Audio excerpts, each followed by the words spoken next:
തന്നെ ഒന്ന് പുറത്താക്കാൻ, പാർട്ടിയിൽ നിന്ന് പുറത്താക്കാൻ കോൺഗ്രസ് നേതൃത്വത്തെ വെല്ലുവിളിക്കുകയാണ് ശശി തരൂർ. നിരന്തരം പാർട്ടിക്കെതിരെ വിവാദ പരാമർശങ്ങൾ നടത്തി, നിരന്തരം നരേന്ദ്രമോദിയെയും BJP നേതാക്കളെയും പുകഴ്ത്തിയിട്ടും എന്തുകൊണ്ട് കോൺഗ്രസ് പാർട്ടി തന്നെ പുറത്താക്കുന്നില്ല എന്നാണ് തരൂർ ചോദിക്കുന്നത്. കഴിഞ്ഞ ദിവസമാകട്ടെ വിമർശനം ഒരു പരിധി കൂടി കടന്ന് ജവഹർലാൽ നെഹ്റുവിനെയും ഇന്ദിരാഗാന്ധിയെയും പോലും ശശി തരൂർ വിമർശിച്ചു. LK അദ്വാനിക്ക് ജന്മദിനാശംസകൾ നേരുകയും LK അദ്വാനിയെ പുകഴ്ത്തുകയും ചെയ്തതിന് പിന്നാലെ കോൺഗ്രസ് ഹാൻഡിലുകളിൽ നിന്ന് ചില വിമർശനങ്ങൾ തരൂരിനെതിരെ ഉയർന്നു.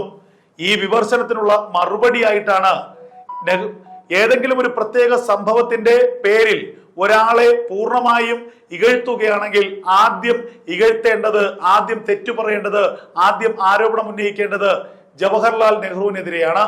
ഇന്ത്യ ചൈന യുദ്ധത്തിൽ ഇന്ത്യ പരാജയപ്പെട്ടതിന്റെ കാരണക്കാരൻ ജവഹർലാൽ നെഹ്റുവാണ്.